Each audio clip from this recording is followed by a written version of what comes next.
दोस्तों,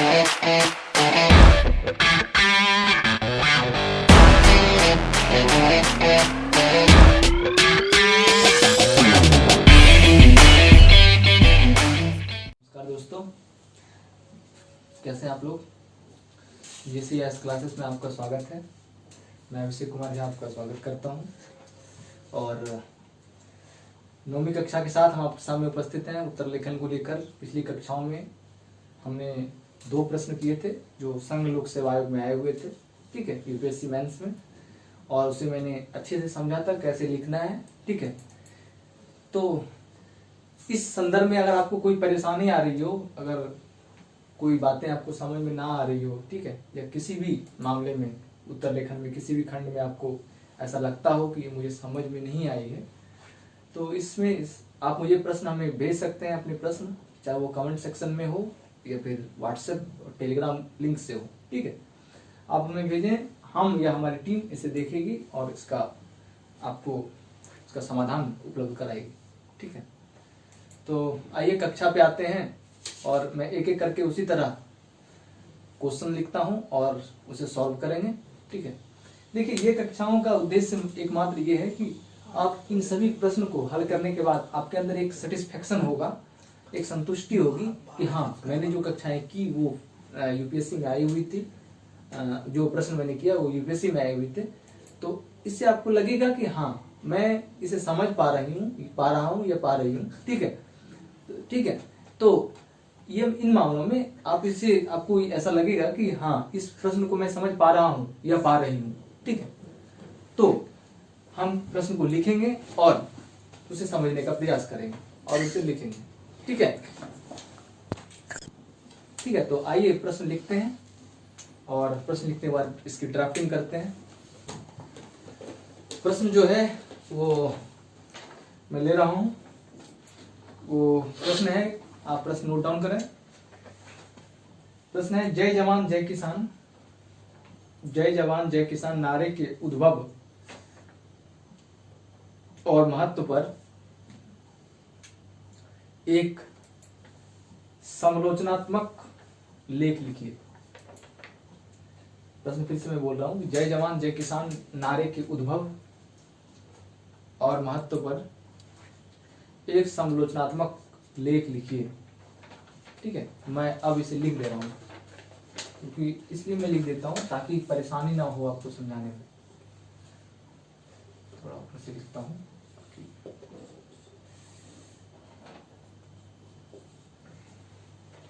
जय जवान, आप ध्यान देंगे कि ये उद्धरण चिन्ह में है, स्लोगन है, आपने सुना होगा ये नारे जय जवान जय किसान का। और ये प्रश्न मैंने चूंकि इसलिए लिया है ताकि अभी किसान का एक आंदोलन भी चल रहा है, तो इस मामले में भी इस स्लोगन को लेना थोड़ा प्रासंगिक हो जाता है। जय जवान जय किसान, ये उद्धरण चिन्ह में है, नारे के उद्भव और महत्व पर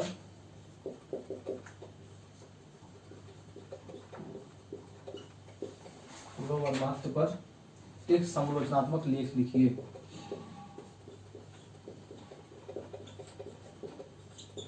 एक समालोचनात्मक लेख लिखिए, ठीक है। यहां तक ये प्रश्न का एंड है और ये प्रश्न आपको UPSC 2013 में आया हुआ है। UPSC 2013 में आया हुआ है, ठीक है, और इसे 200 शब्द में लिखना था।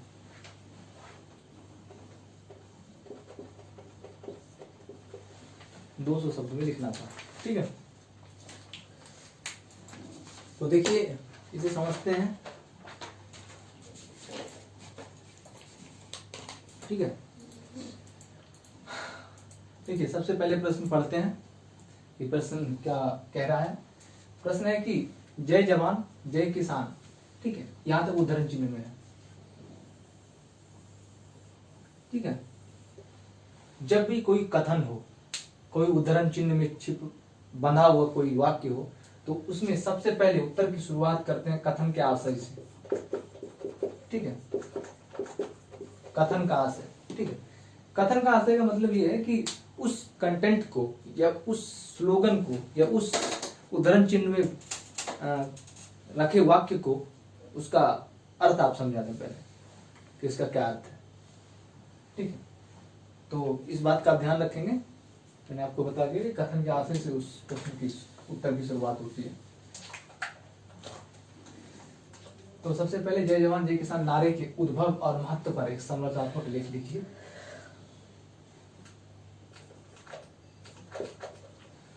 तो सबसे पहले हम स्टार्ट करते हैं, भूमिका लिखते हैं।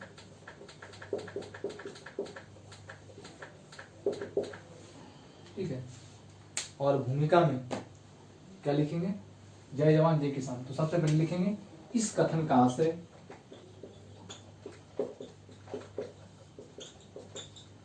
ठीक है, इस कथन का आशय से शुरू करेंगे। इस कथन का क्या आशय है, जय जवान जय किसान के संदर्भ में जो नारे दिए गए किस संदर्भ में दिए गए थे उसकी चर्चा करनी है कि इस कथन का आशय इस संदर्भ में है। ठीक है, तो इस कथन के आशय को जब आप स्पष्ट कर देंगे, जय जवान जय किसान का नारा किस संदर्भ में दिया गया था, किसके लिए दिया गया था, ये भूमिका हो जाएगी आपकी। ठीक है, तो जय जवान जय किसान के नारे को एक कथन के रूप में, आशय के रूप में आप इसे समझा देंगे। इसे समझाने के बाद आपकी भूमिका पूरी हो जाएगी, भूमिका वाला पार्ट पूरा। ठीक है, अब दूसरा पार्ट जो है प्रश्न का, यहां तक आपने समझा दिया। ठीक है, यहां तक आपने समझा दिया उसका नारे के उद्भव और महत्व। तो आप अब समझ चुके होंगे कि उद्भव और महत्व कहाँ आएगा, मुख्य भाग में आएगा। तो उद्भव और महत्व अब प्रश्न का मुख्य भाग, मैंने आपको समझाया था कि बहुत सारे प्रश्न के मुख्य भाग में उपभाग भी हो सकते हैं या उपखंड हो सकते हैं।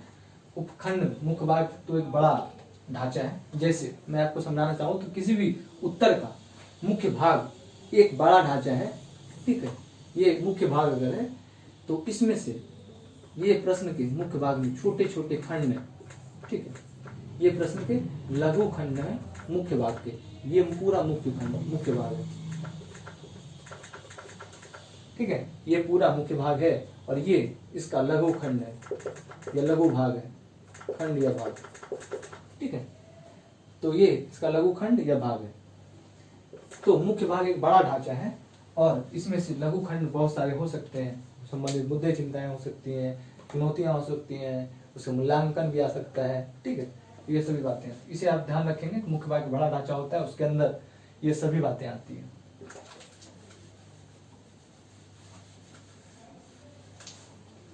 ठीक है, इसे लिखने के बाद आप मुख्य भाग में इसे बताएंगे कि इसके उद्भव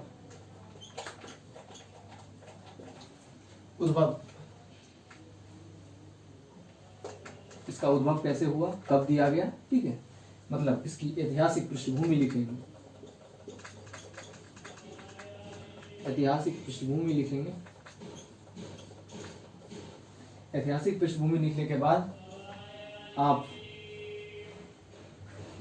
इस पर विस्तार पूर्वक चर्चा करेंगे।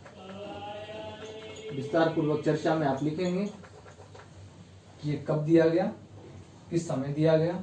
ठीक है, मतलब वो परिस्थितियां कब बनी, कैसी परिस्थितियां बनी थी जो इस ऐसे नारे का प्रयोग किया गया और ये नारे किस संदर्भ में था। इन सभी बातों को आप उद्भव के संदर्भ में समझाएंगे कि उद्भव इसका कैसे हुआ। तो जब आप इसे समझाएंगे विस्तारपूर्वक तो समझ में आ जाएगा कि इसका उद्भव कैसे हुआ। ठीक है, तो इसे समझाने के बाद उद्भव महत्व पे चलना है। महत्व भी हमेशा मुख्य भाग में आएगा। महत्व क्या क्या है, तो जय जवान जय किसान नारे का महत्व, जो स्लोगन है, नारा है, नारे का महत्व, नारे का महत्व क्या क्या है इस संदर्भ में, नारा किसके लिए दिया गया था, ये कैसे महत्वपूर्ण है, कितना महत्वपूर्ण है। ठीक है, इसकी चर्चा आपको कर देनी है। ठीक है, ये पूरा महत्व में आ जाएगा। ठीक, तो महत्व लिखने के बाद इन सारे महत्वों को समझाने के बाद जब आप महत्व को एक मुख्य भाग में लिख देंगे तो आप ध्यान देंगे कि समालोचनात्मक लेख कह रहा है। तो जब आप महत्व लिखेंगे तो समलोचनात्मक का मैंने आपको अर्थ बताया है कि इसमें दोनों पक्ष शामिल होते हैं, अर्थात इसमें महत्व मतलब लाभ और हानि, ठीक है, या सकारात्मक या नकारात्मक, ठीक है, दोनों पक्षों का ध्यान देना है। समालोचनात्मक लेख है तो इसका मतलब है कि महत्व पर समालोचनात्मक लेख लेना, यानी सकारात्मक और नकारात्मक पक्षों पर विशेष ध्यान देना है महत्व लिखते समय कि इसके क्या क्या महत्व है, इसके नकारात्मक पक्ष क्या क्या है, सकारात्मक पक्ष क्या क्या है, ठीक है। जब आप इस महत्व को इस तरह से प्रस्तुत कर देंगे, सकारात्मक अलग नकारात्मक पक्ष अलग, फिर उसके बाद निष्कर्ष लिखेंगे, ठीक है। तो महत्व लिख देंगे यहां तक। महत्व लिखने के बाद अब ऊपर निष्कर्ष लिखेंगे।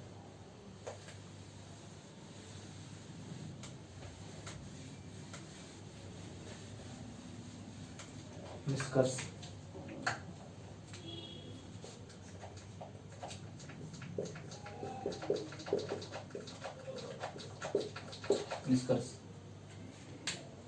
निष्कर्ष में आप लिखेंगे कि जय जवान जय किसान नारे प्रभाव मतलब भारतीय राजनीति पर या फिर भारत के समाज पर या उस समय के स्तर पर जब ये नारा दिया गया था तो उसके क्या क्या प्रभाव हुए, ठीक है, वो आप लिख देंगे, ये प्रभाव क्या कर रहे हैं, ठीक है। और इसके महत्व के बारे में भी चर्चा कर देंगे साथ में कि अतः ये मुद्दा अत्यधिक यह नारा इस मामले में अत्यधिक प्रासंगिक और महत्वपूर्ण है। तो महत्व का मतलब ये है, आप इसमें समझाएंगे कि कैसे महत्वपूर्ण है, निष्कर्ष में लिख देंगे 1-2 लाइन में कैसे और कितना महत्वपूर्ण है, ठीक है। 2 बात की चर्चा कर देंगे तो आपका निष्कर्ष पूरा हो जाएगा, ठीक है। तो ये प्रश्न पूरा हुआ और दूसरा प्रश्न अब हम लेंगे, ठीक है।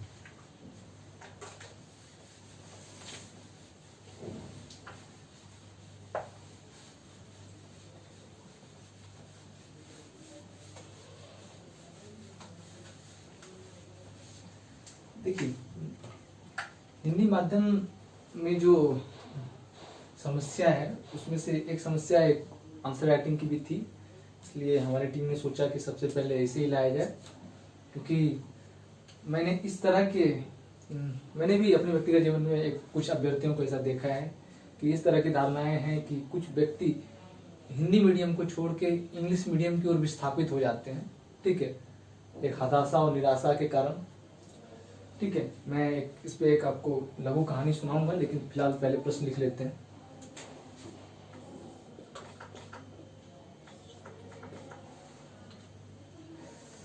प्रश्न जो दे रहा हूं वो आपका विश्व इतिहास से जुड़ा हुआ है।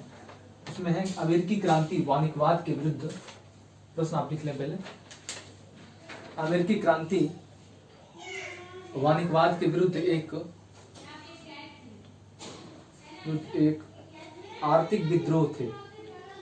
अमेरिकी क्रांति वाणिज्यवाद के विरुद्ध एक आर्थिक विद्रोह थे। इस कथन की पुष्टि कीजिए। ये प्रश्न यूपीएससी के 2013 में आया हुआ है और इसे 200 शब्द में लिखना है, ठीक है। तो प्रश्न हम लिख लेते हैं।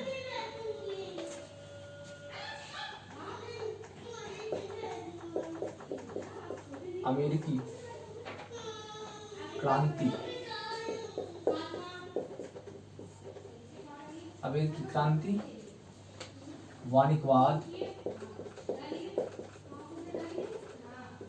वाणिज्यवाद के विरुद्ध एक आर्थिक विद्रोह थे।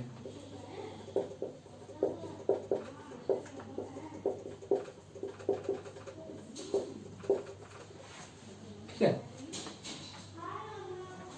ध्यान रहे ये उदाहरण चिन्ह है। मैं उदाहरण चिन्ह इसमें लगा लेता हूँ। देखिए, इन सब बातों का विशेष ध्यान रखा जाना चाहिए, ठीक है। उदाहरण चिन्ह का ध्यान नहीं रखेंगे तो आप फिर उत्तर रूपरेखा अलग हो जाएगी, ठीक है। तो इसका ध्यान रखना आगे। यहाँ तक उदाहरण चिन्ह में है, ठीक है।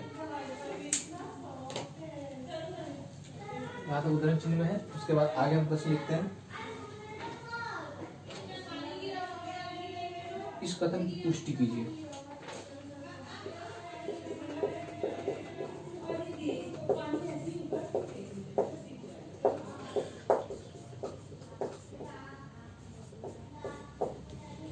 इसे लिखना था 200 शब्द में, और ये पूछा गया है यूपीएससी के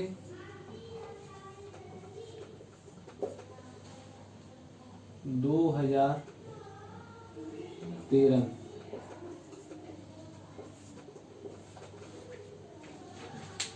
यूपीएससी के 2013 में ये पूछा गया है। तो मैं आपको बता रहा था कि हिंदी माध्यम के छात्रों में एक परेशानी ये है कि काफी निराशाएं हैं उनके मन में। जैसे कि मैं एक बार मेट्रो से आ रहा था और मुझे एक विद्यार्थी मिली, मूलतः उत्तर प्रदेश की रहने वाली थी, लड़की थी, ठीक है। तो उनके हाथ में कुछ विशेष कोचिंग संस्थान के कुछ मटेरियल्स थे और वो इंग्लिश मीडियम के थे, ठीक है। और उस बेटी के अंदर कुछ कर गुजरने की इच्छा थी जो साफ दिख रही थी। तो मैंने पूछा कि आप सिविल सेवा अभ्यर्थी हैं? तो उन्होंने कहा हाँ। तो आपका मीडियम कौन सा है? तो मीडियम हिंदी है सर, उन्होंने बताया मुझे, ठीक है। तो मैंने कहा फिर इंग्लिश मीडियम के मटेरियल्स क्या करती हैं आप? तो उन्होंने बताया कि मैंने सुना है कि हिंदी मीडियम का रिजल्ट नहीं होता है, इसलिए मैं अब इंग्लिश मीडियम में जा रही हूँ, इसलिए मैंने इंग्लिश मीडियम का मटेरियल्स ले लिया है, ठीक है। तो ये कहानी मुझे पता चला कि कितना कैसा धारणा है, कैसी धारणा बनी हुई है, ठीक है। तो इन सब बातों से एकदम पता चलता है कि कैसी धारणा बनी है। खैर, आते हैं प्रश्न पे। देखिए, प्रश्न लिखा हुआ है कि अमेरिकी क्रांति वाणिज्यवाद के विरुद्ध एक आर्थिक विद्रोह थे, ठीक है। और उद्धरण चिन्ह में जब प्रश्न होता है तो सबसे पहले क्या करते हैं? कथन का आशय लिखते हैं। तो लिखिए कथन का आशय।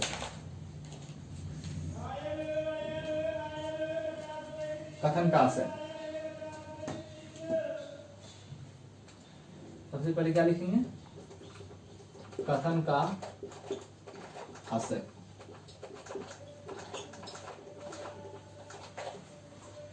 कथन के आशय में ये स्पष्ट करेंगे हम कथन का आशय, और ये भूमिका है आपका, भूमिका में लिखेंगे आप कथन के आशय को, भूमिका में स्पष्ट करेंगे। तो अमेरिकी क्रांति वाणिज्यवाद के विरुद्ध एक आर्थिक विद्रोह थे। इस कथन का आशय अमेरिकी क्रांति के संदर्भ वाणिज्यवाद से है। वाणिज्यवाद का अर्थ होता है उद्योग धंधे, ठीक है। तो अमेरिकी क्रांति में वाणिज्यवाद के विरुद्ध एक आर्थिक विद्रोह था। इस संदर्भ में ये भूमिका लिखनी है। तो भूमिका लिखी जाएगी क्या? अमेरिकी क्रांति और वाणिज्यवाद।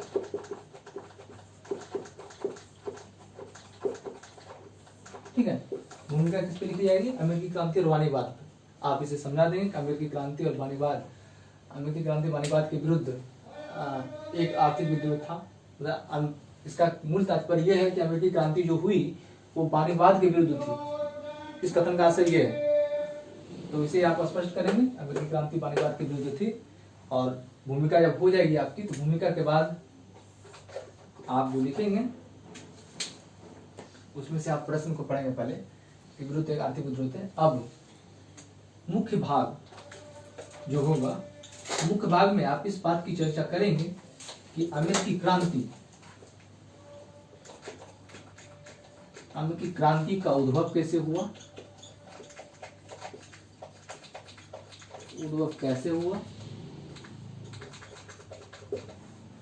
क्यों हुआ। जब आप क्यों को समझाने लगेंगे तो क्यों में उस समय वाणिज्यवाद की चर्चा यहां करनी है, मतलब वाणिज्यवाद के विरुद्ध। इसमें यहाँ पे ध्यान देना है कि वाणिज्यवाद की चर्चा करनी है कि वाणिज्यवाद के विरुद्ध ये उठा था, ये क्रांति हुई थी, अमेरिकी क्रांति, ठीक है। तो वाणिज्यवाद की चर्चा इसमें कर देनी है, ठीक है, क्योंकि ये कोटेशन में यहाँ दिया हुआ है उसी तरह, इसलिए वाणिज्यवाद की चर्चा यहाँ पे करनी है क्यों पे। तो मुख्य भाग में जब लिख देंगे क्रांति का उद्भव कैसे हुआ, क्यों हुआ, इसके प्रभाव क्या रहे। क्योंकि ये 200 शब्द में है तो प्रभाव को भी ले लेते हैं। तो प्रभाव आप लिखेंगे इसके प्रभाव कैसे पड़े। अब अच्छा या बुरा प्रभाव दो ही तरह के होते हैं, अच्छा या बुरे, तो सकारात्मक नकारात्मक, सकारात्मक और नकारात्मक। ठीक है, इन दो तरह के प्रभावों को जब आप लिख देंगे तो इन प्रभावों को लिखने के बाद अब जो मुद्दा है वो है मूल्यांकन का। चूंकि प्रश्न में कह रहा है कि इस कथन की पुष्टि कीजिए, ये कथन कहां तक ठीक है।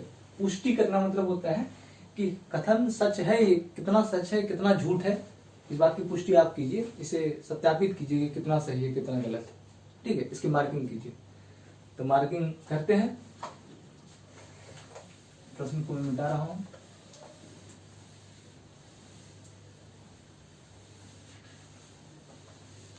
इसमें पूछा गया था कि पुष्टि कीजिए। पुष्टि का मतलब होता है सत्यापन करना, आधार देकर जांचना या मूल्यांकन, एक ही चीज है। पुष्टि करना मतलब होता है कि उसकी सत्यता को देखना, कितना सत्य है, सत्यता की जांच करना। ठीक है, तो एक तरह से मूल्यांकन भी क्या, मूल्यांकन का ही एक रूप है, लेकिन दोनों शब्द अलग अलग हैं। तो यहाँ पुष्टि है तो पुष्टि यूज कर लेंगे।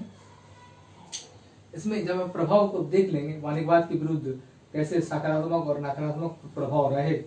ठीक है, और अमेरिकी क्रांति जो वाणिज्यवाद के विरुद्ध कितना था, और क्या वाणिज्यवाद के विरुद्ध ही अमेरिकी क्रांति उठी थी, या आप जब ये सब लिखेंगे और कंटेंट पढ़ेंगे तो आपको समझ में आ जाएगी यहाँ कितना प्रतिशत इसकी मतलब इसके कारण, वाणिज्यवाद के कारण अमेरिकी क्रांति हुई थी।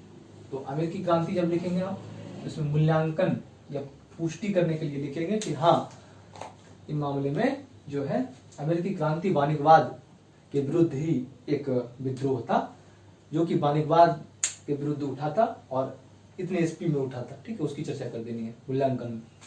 मूल्यांकन करने के बाद, इस तरह के मूल्यांकन देने के बाद, पुष्टि करने के बाद निष्कर्ष लिखेंगे। निष्कर्ष में भी प्रश्न का उत्तर का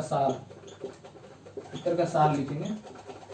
उत्तर का सार इसमें ऐसे लिखेंगे कि वाणिज्यवाद के विरुद्ध, जब वाणिज्यवाद एकदम चरम स्तर पर था, तो ये फिर वाणिज्यवाद के विरुद्ध, ठीक है, अमेरिकी क्रांति की उत्पत्ति हुई और अमेरिकी क्रांति ने पूरे अमेरिका पर और वैश्विक स्तर पर भी काफी गहरा प्रभाव छोड़ा।